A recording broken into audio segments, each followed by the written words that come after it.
नमस्कार, मैं हूं अनुराधा प्रसाद।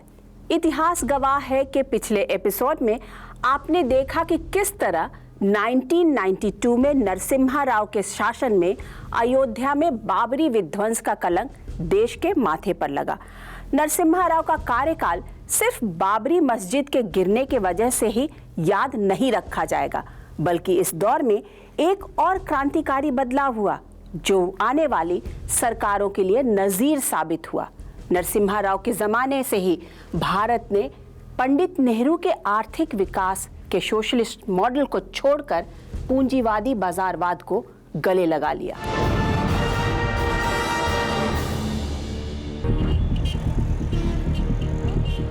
जिस देश की अर्थव्यवस्था की हालत ऐसी हो कि विदेशी मुद्रा के लिए सोना गिरवी रखना पड़े, उस अर्थव्यवस्था की कमान संभाली मनमोहन सिंह ने, जिनका राजनीति से कोई वास्ता नहीं था। नरसिम्हा राव मनमोहन सिंह की जोड़ी ने देश को बाजारवाद और ग्लोबलाइजेशन के रास्ते पर बढ़ाया।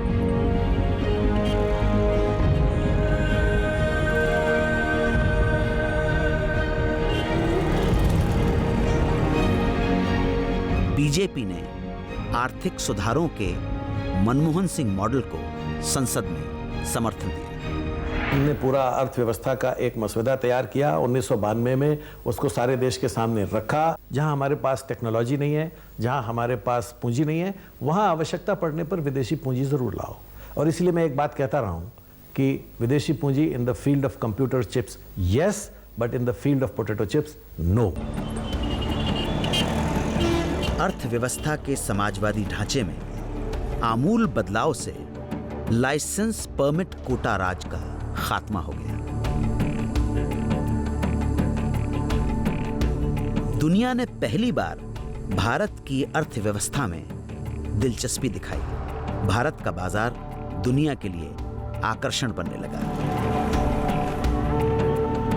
इस बदलाव से दुनिया में भारत की साख बढ़ गई। आर्थिक सुधारों की यही दिशा आने वाले सरकारों के लिए नजीर बन गई। मैं ये ईमानदारी से कहता हूँ कि हालांकि कई लोग जगह में कहते हैं कि आप इन्हें दस्तावेज़ तैयार किया, लेकिन जो दस्तावेज़ इतना इम्पोर्टेंट नहीं है, उसको क्रियान्वित करने के लिए जो इच्छा शक्ति सूझबूझ वो नरसिम्हा राव के पास था। अर्थव्यवस्था में जान फूंकने के बाद नरसिम्हा राव ने कांग्रेस की लगाम अपने हाथ में लेने की मुहिम शुरू की और इसमें उनके सहायक बने राजनीतिक सलाहकार जितेंद्र प्रसाद। ये वो नरसिम्हा राव थे जो प्रधानमंत्री बनने से पहले कांग्रेस में हाशिए पर थे। बाबरी कांड के बाद नरसिम्हा राव कांग्रेस के अंदर घिर गए, लेकिन धीरे धीरे उनका चतुर राजनीतिज्ञ बाहर आता गया और अर्जुन सिंह और शरद पवार जैसे विरोधी किनारे लगते गए। बाबरी कांड के बाद कांग्रेस के अंदर प्रधानमंत्री नरसिम्हा राव की घेराबंदी तेज कर दी। अगुवा थे अर्जुन सिंह। अर्जुन सिंह जो थे अपने आप को मास लीडर मानते थे, कुछ हद तक थे भी।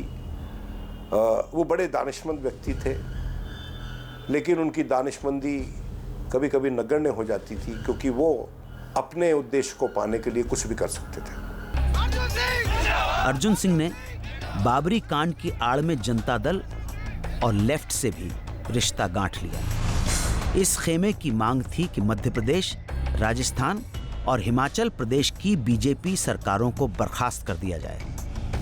नरसिम्हा राव बुरी तरह घिर गए।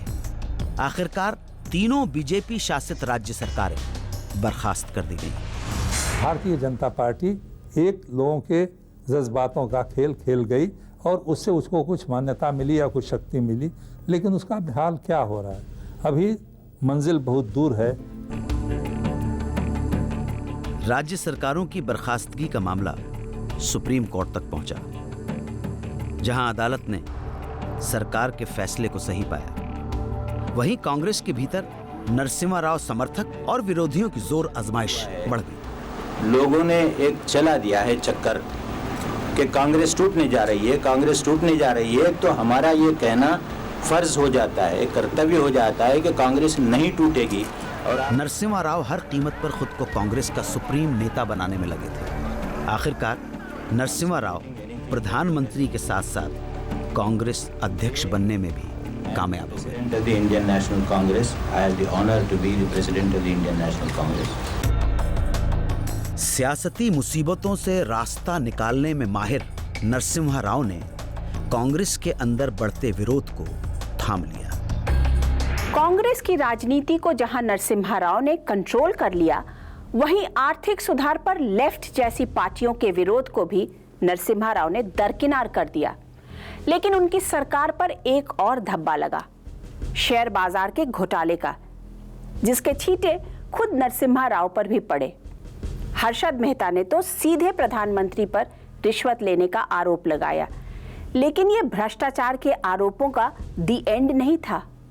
शेयर बाजार के घोटाले के बाद तो एक से बढ़कर एक घोटाले सामने आते गए। 91 के बाद यह दौर आया आर्थिक उदारीकरण के साथ कि बाजार हावी हो गया, विचार पीछे चले गए और बाजार का एकमात्र सूत्र है किसी कीमत पर कोई भी पैसा खर्च कर सामने जो आप परिणाम चाहते हो उसको खरीद लेना, अपने फेवर में लाना। वो दौर की शुरुआत नरसिंह राव के जमाने में हुई।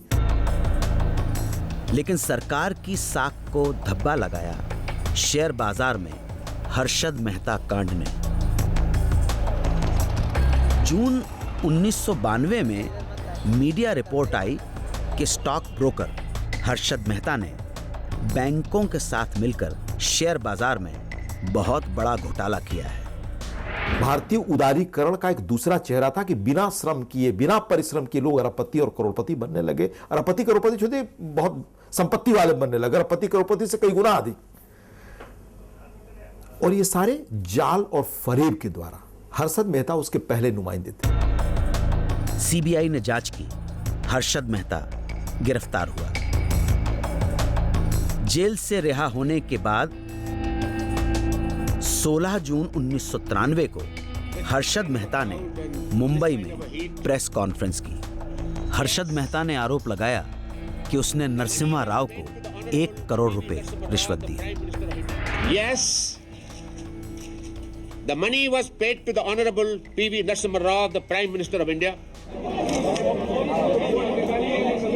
People don't give human names to a scam, but if a human name is to be given to this scam, it is not a Harshad Mehta scam, it is a P.V. Narasimha Rao scam.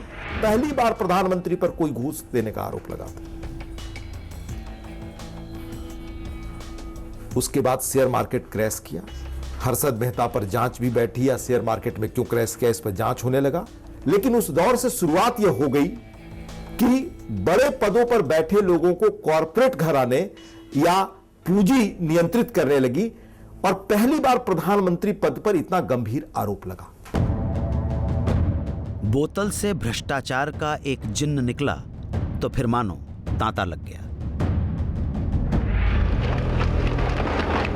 28 जुलाई 1993 को नरसिम्हा राव को लोकसभा में विश्वास मत हासिल करना था। अजीत सिंह की party को नरसिम्हा राव तोड़ चुके थे, फिर भी बहुमत का आंकड़ा पूरा नहीं था। आरोप है कि शिबू सोरेन की झारखंड मुक्ति मोर्चा के 6 सांसदों के साथ डील हुई। समर्थन के एवज में जेएमएम सांसदों को भारी भरकम रकम दी गई। कई सांसदों को पेट्रोल पंप दिए गए। इस रिश्वत कांड का भांडा तब फूटा जब जेएमएम सांसद दिल्ली के एक सरकारी बैंक में रिश्वत के पैसों को फिक्स डिपॉजिट करवाने पहुंच गए। अनेक विपक्षी पार्टियों को तोड़ने में शुरू करी उन्होंने। जनता दल को तोड़ा उन्होंने, 20 लोग वहाँ से निकाली थी और ये जेएमएम 4-5 लोग थे। अब उनको कैश में दिया होगा पैसा और इन्होंने जाकर बैंक में जमा कर दिया, तो इसमें पकड़े गए थे। उन लोगों ने बैंक में रखा और वो चीजें, वो सबूत पकड़े गए, सामने आए, उस पर जांच शुरू हुई, सब पता चला, पूरे देश ने जाना। पर अंतिम परिणति तक तो इस देश में कोई जांच पहुंचती नहीं, वो भी नहीं पहुंची।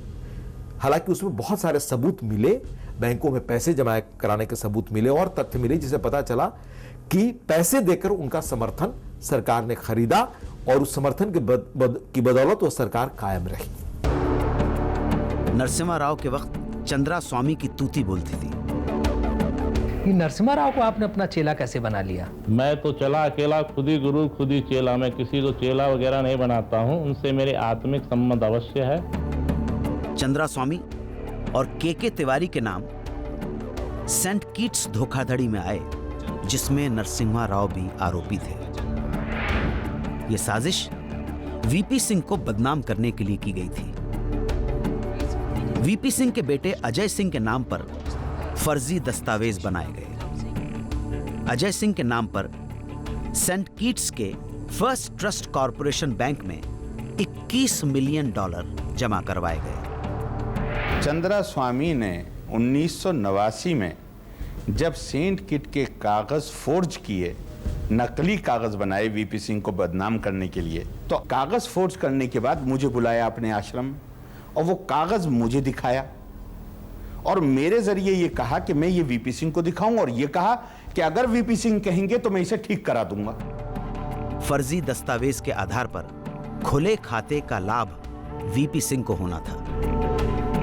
एलिगेशन हम पर लगाया गया कि हमने विश्वनाथ सिंह के बेटे का पासपोर्ट लंदन से इंडियन एम्बेसी को कह के वो पासपोर्ट मंगाया और उसकी कॉपी, उसके सिग्नेचर, जो उसका सिग्नेचर उसमें था, उसकी कॉपी मैंने चंद्रा स्वामी को दे दी और चंद्रा स्वामी उसी के आधार पर वो अकाउंट खोलवाया। इसलिए हम पर केस हुआ और हम लोअर कोर्ट से छूटे, हम हाई कोर्ट से छूटे, हम सुप्रीम कोर्ट से छूटे। बाद में सेंट कीट्स मामले के आरोपों से नरसिम्हा राव बरी हो गए, लेकिन राव सरकार के कई मंत्रियों पर भ्रष्टाचार के छींटे पड़े।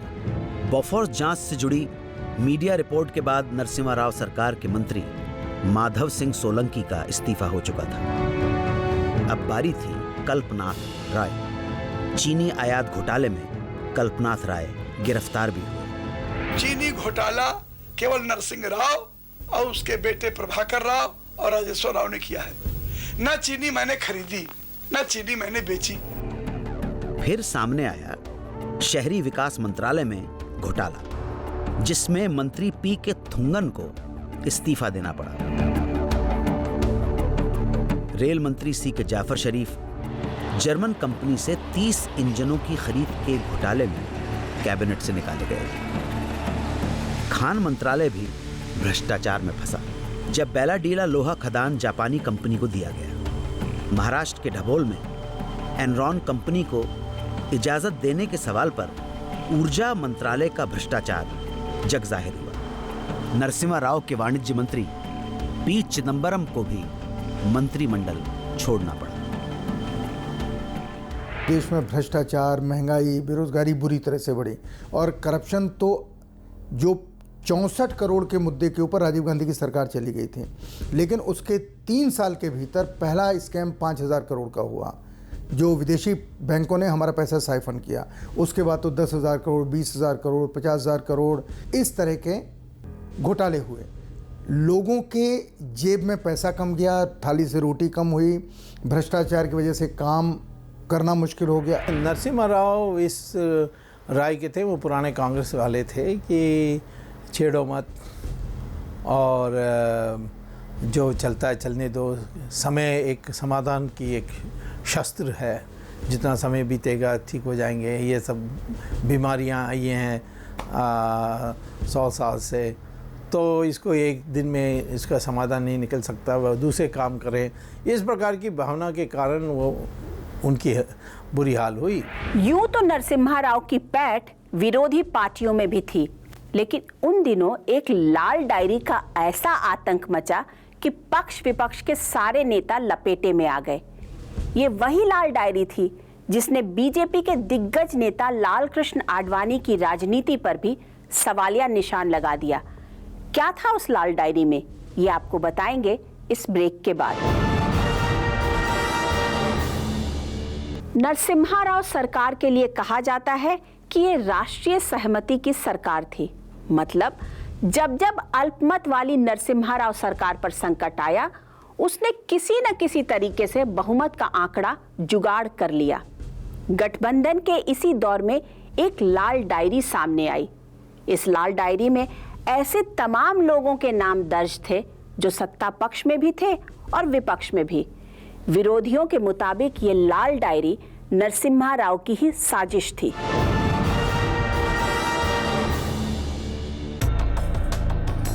नरसिम्हा राव के समय 64 करोड़ रुपए के जैन हवाला कांड से बहुत बवाल मचा। सीबीआई ने मध्य प्रदेश के उद्योगपति बीआर जैन की एक डायरी बरामद की। इस लाल डायरी में जिक्र था कि कैसे सभी पार्टियों के नेताओं को अवैध तरीके से यानी हवाला के जरिए पैसे दिए गए। इस डायरी में कैबिनेट मंत्री से लेकर विपक्ष के नेताओं तक के नाम थे। जैन हवाला कांड का तमाशा बहुत हुआ। सिर्फ एक डायरी के बेसिस पे, कुछ डायरी में लोगों ने किसी ने कुछ नाम लिख रखे थे और उस डायरी को आधार बना के, सबूत आधार बना के सीबीआई ने सारे कार्रवाई कर डाली, जिसको लेके जो है काफ़ी राजनीतिज्ञ प्रभावित हुए। नरसिम्हा राव सरकार के 8 मंत्रियों समेत बीजेपी के लाल कृष्ण आडवाणी, जनता दल के शरद यादव, कांग्रेस टी के नारायण दत्त तिवारी और अर्जुन सिंह, समाजवादी जनता दल नेता यशवंत सिन्हा और कांग्रेस आई के नटवर सिंह और कल्पनाथ राय जैसे नेताओं के नाम थे। मैंने तो कहा इस बात को कि जो जिनके नाम डायरी में आ गए वो दुर्भाग्यशाली हैं, जिनके नाम नहीं आए वो सौभाग्यशाली हैं। इतना ही अंतर है, ज्यादा अंतर नहीं। साजिश तो बाद में बन गई, चुके उसमें कई नरसिम्हा राव विरोधी नेता भी फंस गए, विरोधी पक्ष के नेता फंस गए, लेकिन पैसे कई लोगों ने लिए, ऐसा उसके साक्ष्य मिले थे। बीजेपी समेत सभी दलों ने जैन हवाला कांड को नरसिम्हा राव की साजिश करार दिया। नरसिम्हा राव पर आरोप लगे कि उन्होंने विरोधियों को ठिकाने लगाने के लिए हवाला कांड का प्लॉट तैयार किया। हवाला कांड में नाम आते आडवाणी ने फौरन संसद से इस्तीफा दे दिया। और बाद में कोर्ट ने कहा कि डायरी कोई सबूत नहीं होता, कोई अपनी डायरी में कुछ भी लिख ले, इससे क्या बनता। कोई अपने घर पे कुछ भी लिख के रख ले कि हमने इसको इतना पैसा दिया, उससे क्या मतलब होता। ये सबूत नहीं माना जाता। उस आधार पे सब लोग छूट गए बाद में, लेकिन ये निश्चित रूप से उसका राजनीतिक नुकसान बहुत हुआ, इसमें कोई शक नहीं है। अपनी किताब माई कंट्री माई लाइफ में लाल कृष्ण आडवाणी लिखते हैं कि अगर 1995 के जैन हवाला कांड में उनका नाम नहीं आता तो आज उनकी सियासत किसी और ऊंचाई पर होती। आखिर किस ऊंचाई की बात कर रहे हैं आडवाणी जी, ये हम आपको बताएंगे अगले एपिसोड में। आप देखते रहिए न्यूज़ 24।